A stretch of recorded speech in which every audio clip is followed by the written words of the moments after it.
제가 가진 성경으로 신약 성경 315쪽에 있습니다. 에베소서 5장 14절에서 21절까지 말씀, 신약 성경 315쪽에 있습니다. 앞에는 스크린을 봐주면 좋을 것 같습니다. 다 찾으셨으면 제가 한 절, 여러분이 한 절, 마지막 21절은 함께 봉독하도록 하겠습니다. 그러므로 이르시기를 잠자는 자여 깨어서 죽은 자들 가운데서 일어나라. 그리스도께서 너에게 비추이시니라 하셨느니라. 그런즉 너희가 어떻게 행할지를 자세히 주의하여 지혜 없는 자 같이 하지 말고 오직 지혜 있는 자 같이 하여 세월을 아끼라. 때가 악하니라. 그러므로 어리석은 자가 되지 말고 오직 주의 뜻이 무엇인가 이해하라. 술 취하지 말라. 이는 방탕한 것이니 오직 성령으로 충만함을 받으라. 시와 찬송과 신령한 노래들로 서로 화답하며 너희의 마음으로 주께 노래하며 찬송하며 범사에 우리 주 예수 그리스도의 이름으로 항상 아버지 하나님께 감사하며 함께합니다. 그리스도를 경외함으로 피차 복종하라. 할렐루야.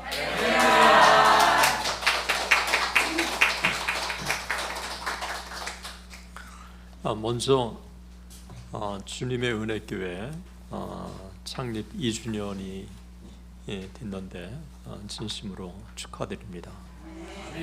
오늘 예배를 위해서 아침에 일찍 일어나서 아내와 함께 KTX를 타고 오면서 참 좋았습니다. 주일날 아내와 함께 그 참 멋진 풍경을 바라보면서 이렇게 여수에 예배를 드리러 오는 것이 기쁨이고 또 행복이고 축복이었습니다. 또 와서 보니까 또 집사님 이렇게 참 여기서 교회까지 편안하게 잘 또 교통편을 제공해 주시고 또 와서 보니까 한 사람 한 사람 이렇게 환대해 주셔서 감사합니다.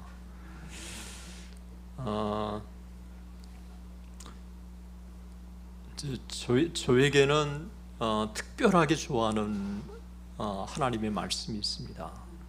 에베소서 5장 14절에서 21절까지의 말씀이 제게는 특별하게 참 좋아하는 말씀이고 이 말씀을 가장 많이 암송한 것 같습니다.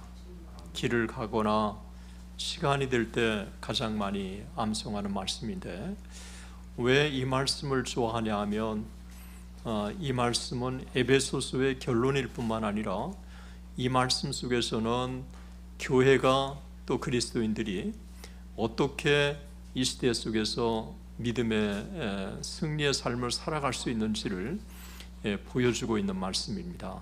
저는 오늘 이 시간 제가 깨닫고 또 제가 체험하고 또 제가 받은 이 은혜들을 오늘 본문의 말씀을 가지고 함께 같이 나누는 시간을 가지려고 합니다. 저는 하나님의 말씀이 너무 좋기 때문에 또 하나님의 말씀이 능력이 있기 때문에 이 하나님의 말씀을 중심으로 해서 함께 같이 살펴보도록 하겠습니다. 14절의 말씀에 우리가 한번 주목해 보면 좋겠습니다. 14절에 그러므로 이르시기를 잠자는 자여 깨어 죽은 자들 가운데서 일어나라. 그리스도께서 내게 비추이시라 하시느니라. 이 말씀에 보면 이 세상에는 세 종류의 사람이 있다는 거죠. 한 사람은 죽은 사람, 또 한 사람은 깨어 있는 사람, 또 한 사람은 잠자는 사람. 정말 이 세상에는 세 종류의 사람이 있는 것 같습니다. 여기 죽은 사람들은 믿지 않는 사람들을 가리키고 있습니다. 여기 잠자는 사람들은 예수를 믿고 교회를 다니지만 죽은 사람들과 별반 차이가 없는 정말 그런 신앙생활을 하는 사람들을 잠자는 사람이라고 표현하고 있습니다. 그리고 깨어있는 사람이 있는데 이 깨어있는 사람은 영적으로 세월을 아끼고 주의 뜻이 무엇인가를 이해하고 그리고 성령 충만한 가운데 믿음의 삶을 살아가는 사람들을 가리키고 있습니다. 예수를 믿는 사람들에게는 두 종류의 사람만 적용이 됩니다. 그게 뭡니까? 잠자는 사람, 깨어있는 사람. 이 둘 중에 한 사람일 수밖에 없어요. 내가 깨어있지 않다면 나는 잠자는 사람이고, 내가 잠자는 사람이 아니라면 깨어있는 사람입니다. 제가 이 암 수술을 3번이나 했어요. 참 하나님의 은혜로 이렇게 회복돼서 단에서 말씀을 전할 수 있는데요. 이 수술을 할 때 전신 마취를 해요. 그러면 전신 마취를 하면 분명히 죽은 사람은 아니에요. 살아있죠. 그런데 전혀 수술을 집도하고 있는 거나 전혀 이 감각이 없어요. 마취가 됐기 때문에 그렇습니다. 그러니까 예수를 믿는 사람들이 깨어있지 않다면, 잠자는 사람이라고 한다면 죽은 사람들과 별반 차이가 없다고 하는 것입니다. 그래서 바울 사도는 에베소 교회를 향해서 죽은 자들 가운데서 깨어 일어나라 라고 말하는 것입니다. 저는 부흥에 대한 관심이 많은데, 부흥이 뭐냐 라고 했을 때 잠에서 깨어나는 게 부흥이다. 저는 그렇게 부흥을 정의하고 있습니다. 그런데 놀랍게 오늘 우리에게 아주 중요한 사실은, 우리가 죽은 자들 가운데서 깨어 일어나는 게 이게 부흥이라고 한다면, 이게 개인의 부흥도 그렇고 교회의 부흥도 그렇고, 어떻게 우리가 죽은 자들 가운데서 잠자는 상태에서 깨어 일어날 수 있는가? 오늘 본문이 그 말씀을 우리에게 전해주고 있는 것입니다. 한 가지 더, 제가 대학교 시절에 제가 다닌 이 학교는 그 당시에 2차였는데 1차로 아주 좋은 학교를 지망했다가 떨어진 사람들이 이제 2차로 이제 저희 학교를 들어갔어요. 그래서 저희 학교 학생들 중에는 뛰어난 사람이 많은데 뭔가 일종의 패배의식이 한편에 강했어요. 그리고 데모를 참 많이 했어요. 그리고 술집에를 그렇게 많이 갔어요. 저는 교회를 다녔지만 이 종강 파티를 술집에서 이제 자주 한 거예요. 근데 어느 날 술집에서 종강 파티를 하는데 술집 주인이 나오더니 술을 한번 자기가 쏘겠대요. 그러면서 하는 얘기가 자기가 Y신학대학을 졸업한 사람이래요. 저 굉장히 충격받았어요. 아니, 신학대학까지 졸업한 사람이 술집을 해? 여러분, 잠자는 사람들은요, 죽은 사람들과 별 차이가 없어요. 오늘 이 시대에 정말 죽은 사람들과 마찬가지의 잠자는 상태의 그리스도인들이 너무 많다고 하는 사실을 우리는 깊이 깨달아야 할 것입니다. 때문에 우리가 죽은 사람들 가운데 깨어 일어나라 라고 하는 이 바울의 부탁은 2000년 전의 부탁일 뿐만 아니라 오늘 우리들 가운데서도 부탁하고 있는 것입니다. 그러면 우리가 잠자는 가운데서 우리가 어떻게 깨어 일어날 수 있을까라고 하는 것은 15절의 말씀이 우리에게 가르쳐주고 있습니다. 15절의 말씀 우리 같이 한번 읽어보겠습니다.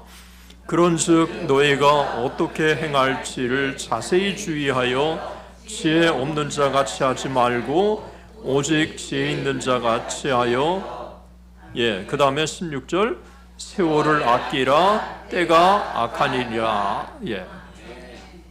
한마디로 우리가 이 세상에 깨어 있기 위해서는 세월을 아껴야 한다는 것입니다. 왜 세월을 아껴야 하냐고 했을 때 때가 악하기 때문이라고 하는 것입니다. 오늘이요, 정말 오늘의 시대를 보면 이 사탄이 우는 사자와 같이 삼킬 자를 너무너무 찾고 있어요. 오늘 말세에 이 디모데서에 보면 이 바울이 얼마나 이 시대가 악한 시대인가를 우리에게 보여주고 있습니다. 자긍하고 교만하고 돈을 사랑하고 오늘 이런 시대, 이런 시대에 살고 있는 우리가 그렇기 때문에 우리가 세월을 아껴야 되는데, 이 세월을 아끼라고 하는 말이 뭐냐라고 했을 때 세 가지 의미가 담겨져 있어요. 그러니까 세월을 아낀다라고 하는 말은 먼저 시간을 아낀다는 것이죠. 여러분, 시간은 우리가 금이라고 했는데 이 시간을 정말 아껴야 됩니다. 우리가 이상하게 저도 네이버 들어가 가지고 뉴스를 보는데 이 뉴스 보다가 보면 시간 가는 줄은 몰라요. 그냥 금방 이렇게 시간이 막 가는 거예요. 이거. 그리고 또 하나, 또 이 네이버에는 자기들 다음도 마찬가지고 자극적인 것들을 언론들은 클릭을 많이 하려고 자극적인 것들을 해요. 그럼 보다가 보면 궁금하기도 하고, 클릭하다가 보면 점점 더 이상하게 빠지고 싶고. 그래서 이 갓피플의 그 책임자를 제가 만났는데 그분이 그러시더라고요. 자기는 업무 때문에 인터넷에 들어가는데도 기도하고 들어간다. 이거요, 오늘 이 시대에 정말 세월을 우리가 아끼는데 시간을 절약해야 하는 거예요. 이거에 대해서 긴 시간을 드릴 수 있지만, 그러나 여러분들이 시간을 아끼는 게 무엇인지를 알기 때문에 시간을 아끼라고 하는 말이에요. 세월을 아끼라고 하는 말은. 두 번째는 기회를 사라라고 하는 것입니다. 하나님은 하나님의 백성들에게는 특별하게 믿지 않는 사람들과는 달리 기회를 주세요. 그래서 세상에 많은 사람들은 크로노스의 시간만 봐요. 9시가 10시가 되고 11시가 12시가 되고 이 세상의 기계적인 시간만 보는데, 그러나 믿음의 사람들에게는 세상 사람들이 보지 못하는 카이로스의 시간을 주신 거예요. 이 카이로스의 시간은 정말 하나님께서 믿음의 사람들에게만 주는 거예요. 그래서 사도행전 1장 8절에 보면 때와 기한은 너희가 알 바 아니요. 이 때와 기한이라고 하는 게 크로노스와 카이로스예요. 그러니까 믿음의 사람들은 크로노스와 카이로스를 주관하시는 하나님을 통해서 크로노스의 시간도 볼 뿐만 아니라 카이로스의 시간도 하나님 볼 수 있도록 인도해 주셔서 하나님이 믿음의 사람들에게 기회를 주시는데 그 기회를 잘 포착해야 한다는 거예요. 믿음의 기업을 하는 어떤 기업가가 이렇게 간증하는 것을 들었어요. 자기 회사보다도 더 큰 회사를 합병하라, 그런 이 말씀을 묵상하는데 그거를 주신다는 거예요. 자기는 말씀을 묵상하면서 기업을 어떻게 운영할 것인가 라고 하는 거를 이 말씀을 통해서 깨닫는다는 거예요. 서강대학교의 교수님 한 분은 그러시는 거예요. 말씀을 들으면 적다가 보면 어떤 논문을 쓸 것인지가 작상이 떠오른대요. 이거는 믿음의 사람들에게 하나님께서 특별하게 주시는 거예요. 그래서 그분이 그렇게 기도했대요. 조회 회사보다 더 큰 기업을 합병하라고 인수하라고 그러면 자금을 주셔야 되지 않습니까? 자금을 주시면 하나님께서 인도하시는 것이라고 자기가 믿겠습니다. 그런데 얼마 후에 기적적으로 또 자금까지 준비해 주셨대요. 이거요.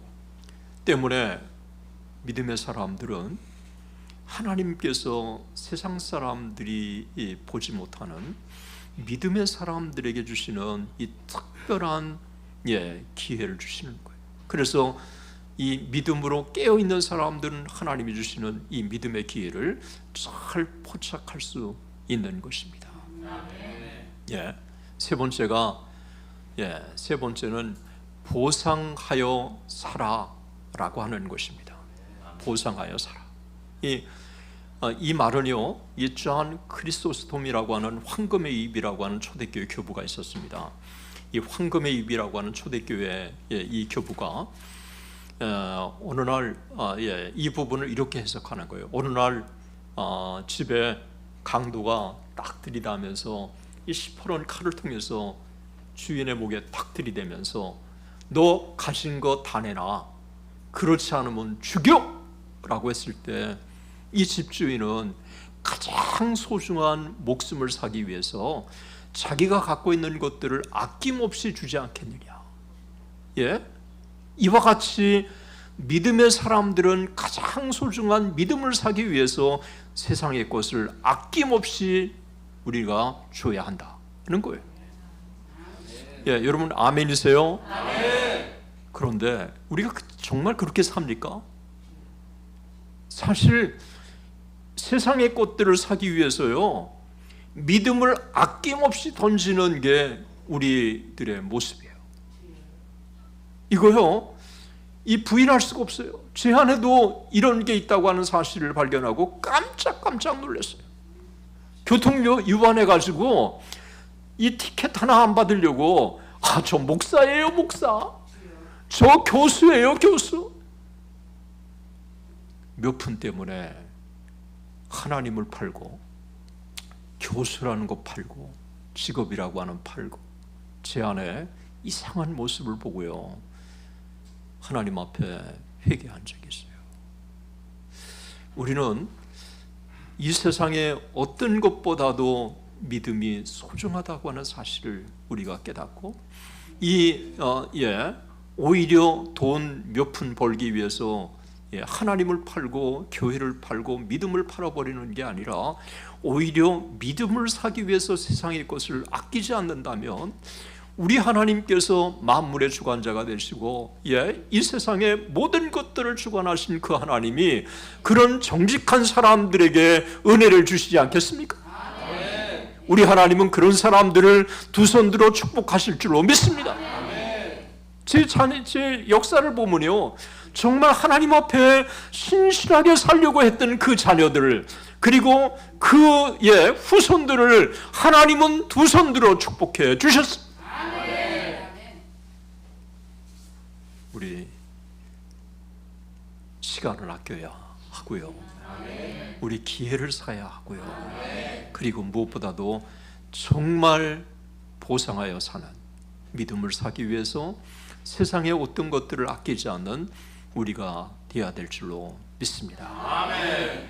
우리가 이 세상에 깨어난다고 하는 것, 그것은 세월을 아껴야 한다는 것입니다. 아멘. 두 번째로 17절의 말씀 우리 보겠습니다. 이 17절의 말씀에 우리 같이 한번 읽겠습니다. 그러므로 어리석은 자가 되지 말고 오직 주의 뜻이 무엇인가 이해하라. 우리가 영적으로 깨어있기 위해서는 주의 뜻이 무엇인가를 이해해야 하는 겁니다. 여기 주의 뜻이 무엇인가를 이해하라고 하는 말은 이 주의 뜻이 무엇인가를 이해하라고 하는 말 속에는 함축적인 게 있어요. 그거는 저절로 주의 뜻을 따르는 게 아니라고 하는 것을 전제하는 거예요. 그래서 내 뜻과 주의 뜻이 예수를 믿는 우리들에게도 끊임없이 주의 뜻을 따르기보다 내 뜻을 따르려고 하는 게, 이게 끊임없이 우리들에게 다가오는 거예요. 그래서 정말 깨어있는 사람은 누구냐? 내 뜻을 따르는 게 아니라, 내 뜻을 쫓는 게 아니라, 내 뜻의 유혹에 넘어가는 게 아니라 주의 뜻을 따르고 주의 뜻을 순종하고 주의 뜻을 실천하는 사람이에요. 이거를 잘 보여주신 분이 우리 주님이에요. 그래서 우리 주님은 이 땅에 사시는 동안 아버지의 뜻을 이루는 것을 정말 공생애 동안에 우리에게 너무 좋은 모델을 보여주신 거예요. 그래서 주님은 이 땅에 사시는 동안 누가 내 형제요 누가 내 자매냐라고 했을 때 주의 뜻을 따르는 자들이라고 말씀하신 거예요. 뿐만 아니라 우리 주님은 아버지의 뜻을 따르는 게 내 양식이라고 말씀하셨어요. 그리고 겟세마네 동사에서 내 뜻대로 마옵시고 아버지의 뜻대로 하옵소서. 할 수 있거든 이 잔을 내게서 지나게 해달라고 주님이 간구하셨지만, 그러나 결국 주님은 아버지의 뜻에 순종한 거예요. 이 땅에 우리가 살아가는 동안 이 내 뜻에 따라서 살아가고 싶은 유혹이 참 많이 있습니다. 내 뜻을 따르면 더 이익이 많고, 내 뜻에 따르면 더 참 실리가 많고, 내 뜻에 따르면 더 세상적인 성공이 많은 것처럼 그렇게 보일 수 있어요. 그러나 그런 가운데서도 내 뜻이 아닌 주님의 뜻을 선택한다고 한다면 하나님 기뻐하시는 거예요. 제가 이제 역사를 공부하면서 한 가지 분명하게 참 발견하는 한 가지 사실이 있어요. 하나님 앞에 위대하게 쓰임받은 사람들이 누구냐라고 했을 때 어떤 환경 속에서도 하나님의 뜻을 따르는 사람들이었어요. 종교개혁자 마틴 루터가 그랬죠. 존 켈빈이 그랬죠. 그리고 신사참배 반대 운동을 하다가 순교하신 주기철 목사님이 그러셨어요. 이 주기철 목사님이 1925년에 그분이 평양신학교를 졸업하고 부산에 참 초량교회 부임했는데, 여러분 초량교회 지금은 유명하지만 그 당시에 이 교회가 싸움을 해가지고 얼마나 많이 갈라진 교회인지 몰라요. 그 교회에 부임해가지고 정말 그 교회를 안정시켜 놓았어요. 5년 동안에. 그런데 마산 문창교회가 어렵다는 얘기를 듣고 선배 목사님들이 마산 문창교회는 주목사가 가야 마산 문창교회를 안정시킬 수 있다. 여러분 5년 동안 애써서 초량교회를 안정시켰는데 주목사가 마산 문창교회 가야 안정될 수 있다고 주목사 가라고 그러면 가겠습니까? 저 같아도 네가 가! 네가 가! 그랬을 거예요. 그런데 주기철 목사님은 기도하시고 그분이 마산 문창교회를 가신 거예요. 그래서 마산 문창교회 가가지고 다시 5년 동안 마산 문창교회를 정말 안정시켜서 마산 문창교회가 다시 도약할 수 있도록 그렇게 길을 마련해 둔 거예요. 그런데 어느 날 1936년에 자기의 오산학교 스승이었던 조만식 장로님이 마산에 와서 주목사님 평양에 오셔야 하겠습니다. 그래서 그가 하나님의 부르심으로 그냥 이 인간적으로는 가고 싶지 않은데 하나님의 부르심으로 순종하고 평양 산정연교회 1936년에 부임해가지고 평양 산정연교회를 신사참배 반대 운동의 요람으로 만들어가지고 총회가 신사참배하고 한국교회가 무릎을 꿇고 그런 가운데서도 이 산정연교회 담임 목사로 교인들과 함께 신사참배 반대 운동의 중심에 서서 한국교회를 바르게 이끌어가는 엄청난 역할을 한 거예요. 하나님의 뜻에 순종하는 사람들을 통해서 하나님은 위대한 역사를 이루어 가시는 거예요. 비록 나는 부족하고 비록 우리 교회는 작은 교회처럼 보이지만 주님의 뜻에 순종하는 교회, 주님의 뜻에 순종하는 사람, 하나님 앞에 위대한 도구로 쓰임 받는 줄로 믿습니다. 그리고 그런 사람들을 하나님께서 두 손으로 축복해 주세요. 저도 내 뜻에 따라서 정말 많이 살았어요. 그런데 가끔 주의 뜻에 따라서 순종했을 때 하나님 너무너무 축복해 주시는 거를 정말 많이 경험했어요. 제가 이런 경험들을 다 얘기하면 또 자기 자랑일까 봐 또 하나님의 또 이 영광을 드러내야 되는데 정말 그때마다 예외 없이 하나님이 축복해 주셨어요. 하나님 앞에 물질 드리는 거 인색하지 마세요. 하나님 앞에 드리는 인색함이 없이 드리는 이 헌금, 하나님이 이 세상에 넘치도록 채워주신다고 저는 믿습니다. 여러분이 교회를 위해서, 주를 위해서 드리는 시간, 여러분 아끼지 마세요. 그 시간 못지않게 하나님이 넉넉하게 시간적으로도 채워주시는 줄로 믿습니다. 젊을 때, 건강할 때 하나님을 위해서 섬기는 것 손해가 아닙니다. 하나님은 건강의 축복도 더해주시는 줄로 믿습니다. 하나님은 당신의 백성들을 두 손 들어 아주 섬세하게 구체적으로 주의 뜻을 따르는 사람들에게 축복해 주시는 거예요. 우리 18절의 말씀 보겠습니다. 18절 같이 읽겠습니다. 술 취하지 말라. 이는 방탕한 것이니 오직 성령으로 충만함을 받으라. 아멘. 영적으로 깨어있기 위해서는 무엇보다도 성령으로 충만을 받아야 합니다. 여러분, 영적으로 깨어있기 위해서는 세월을 아껴야 되고 주의 뜻이 무엇인가를 이해해야 하고, 세 번째는 성령으로 충만을 받아야 하는 것입니다. 여러분, 예수 믿는다고 저절로 성령이 충만하지 않아요. 이거 우리 아주 깨달아요. 어떤 사람은 다메섹 두상의 바울처럼 강권적으로 역사하셔서 성령 충만하게 하실 수 있어요. 우리 하나님은 전능하시기 때문에. 그런데 사도행전을 주목해 보면 바울도 다메섹 두상에서 고꾸라졌지 다메섹 두상에서 성령으로 충만하지 않았어요. 그가 3일을 식음을 전폐하며 기도했어요. 그리고 아나니한테 안수기도를 받았을 때 성령이 충만했다고 증언하고 있어요. 우리 성령의 충만은 저절로 오는 게 아니라고 하는 사실을 우리 깨달아야 합니다. 성령으로 충만을 받을 때 우리가 나를 이기고 어떤 사람도 이기고, 그리고 세상의 어떤 유혹도 이기고 하나님의 뜻을 온전히 이루어갈 수 있어요. 때문에 우리가 성령의 충만을 받는 게 중요한 거예요. 여러분, 목사도요, 성령 충만하지 않으면 세상 유혹에 많이 넘어가요. 참 요즘에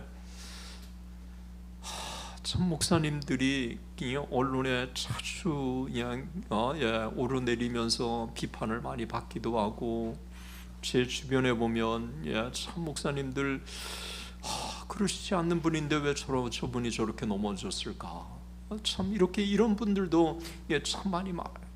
여러분, 아마 여러분들도 그럴 거예요. 그러면서 여러분들도 참 안타깝게 여길 거라고 여기시는데, 여러분 거울로 삼아야 돼요. 목회자들은요, 새벽 기도를 드리고 다른 사람보다 더 많이 기도합니다. 그런데도 넘어간다면 평신도들이 넘어가는 케이스는 훨씬 더 많을 거예요. 오히려 우리가 목회자가 중요한 게 아니고 평신도가 중요한 게 아니고 우리가 성령의 충만을 받는 게 중요한 줄로 믿습니다. 아멘. 한 번은 제가 학교에 있는데요, 어떤 상냥한 분이 전화가 온 거예요. 박 교수님 맞느냐고. 그래서 제가 맞다고 그랬더니 대뜸 하는 얘기가 저 모르시겠느냐고 그러는 거예요. 아니 아무래도 제가 뭐 보통은 전화 걸어서 제가 누구예요 뭐 그렇게 얘기하지 않습니까? 그런데 전화를 대뜸 걸어서 저 모르시겠느냐고 그러는 거예요. 내가 잘하는데 이거 실수가 될까? 이건 누굴까? 예, 그래 모르겠어요. 아 모르겠다 그랬더니 세 번째 정말 모르시겠어요 그러는 거예요. 이 세 번째는 이것도 잘하는데 진짜 실수할까? 아무리 생각해도 예 모르겠어요. 뭐 옛날에 명수기 목소리 비슷한데 여튼 뭐 난데없이 명수기가 전화할 것 같지는 않고 아 예 이름 대서 죄송해요 또 예 아 모르겠다 그랬어요. 아 그랬더니 저 신데렐라예요 그러는 거예요. 아니 내 주변에 신데렐라 아는 사람이 없어요. 예 인터넷 아이디 신데렐라. 예. 아 저하고 채팅하지 않았어요 막 그러는데요. 아 저는 채팅 한 적도 없다고. 진짜 한 적이 없습니다. 채팅 한 적도 없고 할 줄도 모르는 거예요. 신데렐라 아 무슨 말씀이에요? 저하고 뭐 채팅도 하고 어디 강의도 하고 어디 뭐 설교도 하고 그러지 않았어요 그러는 거예요. 누가 제 아이디를 도용해 가지고 그 사람하고 채팅했던 것 같아요. 아유 근데 제가요 그런 적이 없다고 그렇게 얘기를 했는데도 불구하고 이 여자는요 목소리가 그렇게 생량하고 아름다운지 정말 예 근데 한편으로 예 은근히 만나보고 싶은 마음이 들 뻔했어요. 예 이거 유혹에 넘어가면 안 되겠다 그래가지고 예 전화 탁 대고 사탄아 물러가라 그리고 전화 끊었어요. 물론 속으로 했죠. 전화 끊었어요. 이거요 우리 참 제게 돌이켜보면 이런 유혹들이 참 많아요. 제 주변에 그런 유혹에 넘어가는 분들이 또 많아요. 아니 그렇게 신실한 정말 신실한 저 부부가 아니 저 아내가 저런 일을 저 남편이 저런 일을 이런 경우가 참 많아요. 그리고 나서는 저한테 상담을 하는 경우가 많아요. 어떻게 하겠느냐? 어떻게 하냐? 여러분 우리가 이 땅에 유혹에 넘어갈 수 있어요. 그러나 우리는 다시 하나님 앞에 회개하고 정말 하나님 앞에 눈물비로 통회하고 우리가 다시 회개하고 성령의 충만을 받아야 될 줄 믿습니다. 그리고 주님께로 돌아가는 거예요. 주님께로 눈물로 돌아가고 하나님께 회개하고 주님 앞에 나간다면 우리 주님은 그를 용서하고 받으시고 그리고 다시 은혜를 주시고 그리고 성령의 충만을 받아서 우리가 세상의 유혹을 이기고 세상의 죄악을 이기고 세상의 어떤 것도 능히 이길 수 있는 줄로 믿습니다. 때문에 우리가 성령의 충만을 받아야 하는 것입니다. 여기 성령의 충만을 받으라라고 하는 것은 명령형이에요. 받아도 되고 안 받아도 되는 게 아니라 반드시 받아야 되는 거예요. 그리고 여기 성령의 충만을 받으라라고 하는 것은 이거는요 복수형으로 쓰였어요. 개인의 성령의 충만도 받아야 되지만 교회 공동체 전체가 성령의 충만을 받아야 한다는 거예요. 그리고 여기 성령의 충만을 받으라고 하는 말은 수동태로 쓰였어요. 이 말은 성령의 충만을 내가 사모하지만 성령의 충만케 해주시는 분은 전능하신 하나님이신 줄로 믿습니다. 때문에 성령의 충만을 사모하면 성령의 충만을 우리에게 은혜로 주시는 거예요. 때문에 성령의 충만, 여기에 성령의 충만을 받으라라고 하는 말은 명령형이면서 이거는 부정 과거형이 아닌 진행형으로 현재형으로 쓰였다고 하는 말이십니다. 이 말은 우리가 끊임없이 성령의 충만을 받아야 한다는 것입니다. 우리 이 부분은 상당히 중요한데요. 한번 제가 말씀을 좀 드리는 게 좋을 것 같습니다. 그 말은 여러분 요한복음 2장에 보면 가나 혼인잔치가 있죠. 요한복음 2장 7절을 한번 봐주세요. 예, 요한복음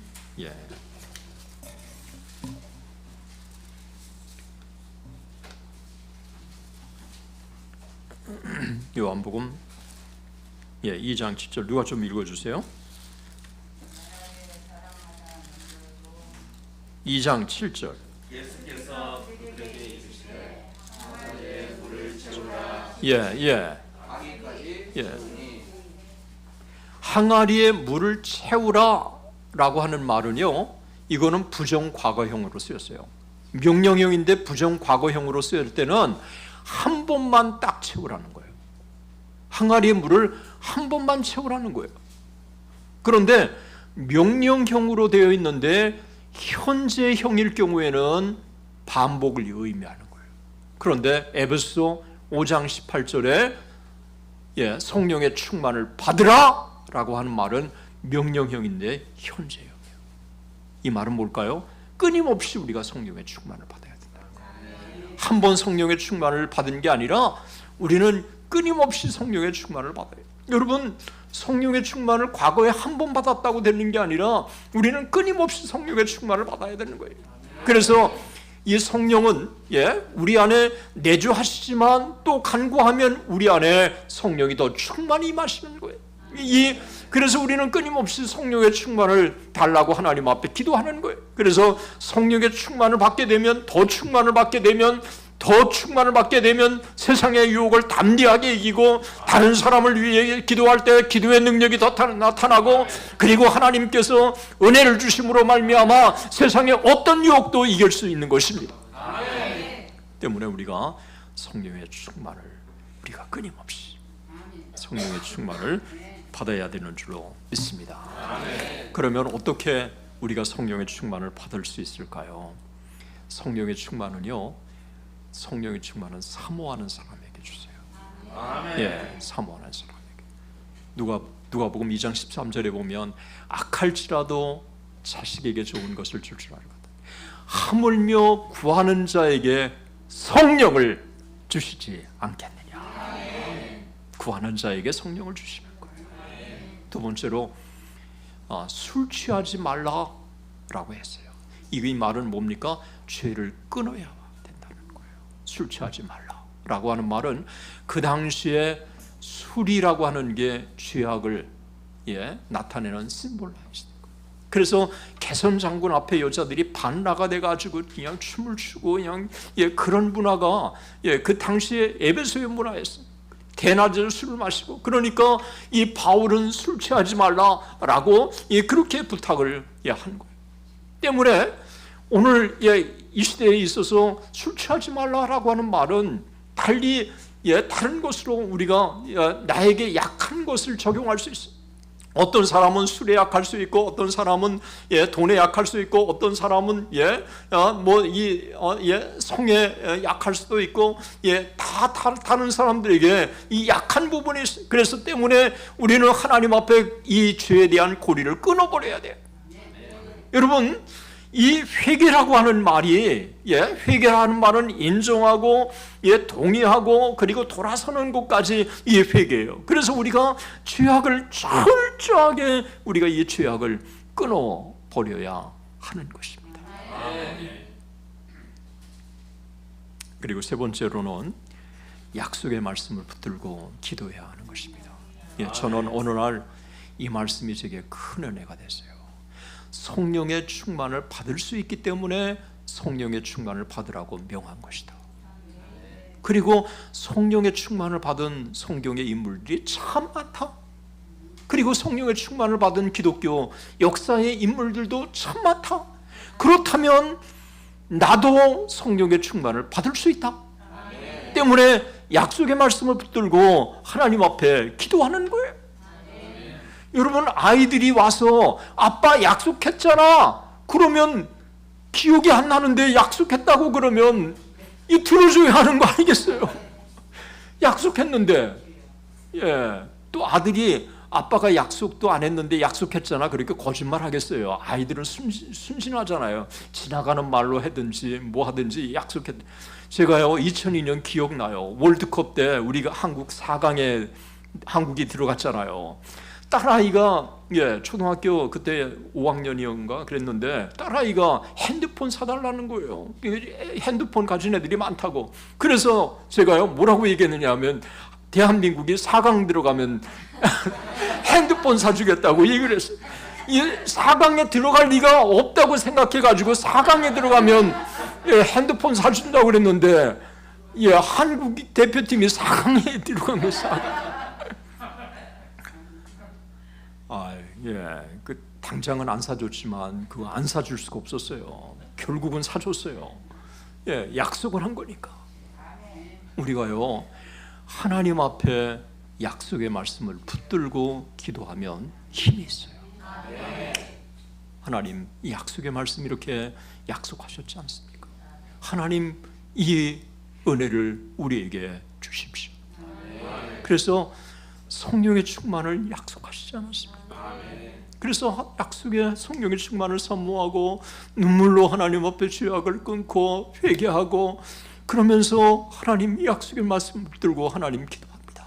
그러면 약속의 말씀을 붙들고 기도할 때 하나님이 은혜를 주시는 줄로 믿습니다.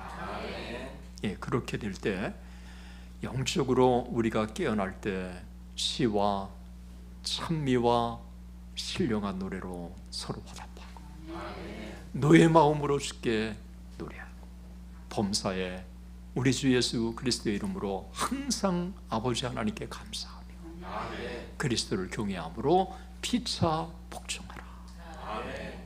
여러분 영적으로 깨어있으면요 교제가 회복되는 거예요. 그리고 예배가 회복되는 거예요. 그리고 감사가 넘치는 거예요. 그리고 부부관계가 회복되는 거예요. 때문에 우리가 영적으로 우리가 깨어있으면 정말 어떤 것보다도 하나님께서 강한 은혜를 주시는 겁니다. 제가 죄송해요. 이 영적으로 깨어있지 않으면 목회자들도 똑같아요. 참 이거 목회자들은 그래도 좀 낫기는 하죠. 그렇지만 목회자들도 마찬가지예요. 한 번은 미국에 아주 목회를 잘 하시는 목사님들을 다 초청해 놓고 말씀을 전하시는 도중에 그런 얘기를 했다는 거예요. 하루에도 12번씩 이혼하고 싶다고. 이야기를 목사님이 경건하고 훌륭하고 존경하는 목사님이 하루에도 한 번도 아니고 12번씩이나 이혼하고 싶다고 그러니까요. 거기 참석한 목사님들이 큰 은혜를 받았대요. 나만 그런 줄 알았는데 그러면서 목사님들이 큰 은혜를 받았대요. 이거요. 부부가 성령 충만하면 이혼할 수가 없습니다. 왜냐하면 그리스도를 경외함으로 피차 복종하기 때문에 그렇습니다. 사실 저 뒤에 아내가 있지만 제가 아내한테 너무 부끄러워요. 제대로 못했기 때문에 그래요. 정말 그런데 정말 요즘은 많이 깨닫고 참 이 아내 말 잘 들으려고 그렇게 이제 뭐 다 늦어가지고 뭐 그렇지만 그래도 하나님 앞에 그렇게 살려고 노력하고 있습니다.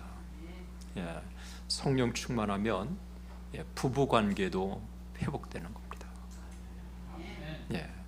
우리가 성령의 충만을 받고 세월을 아끼고 그리고 주의 뜻을 따르게 되면 교제가 회복되고 예배가 회복되고 감사가 넘치고 부부 관계가 회복되는 거예요.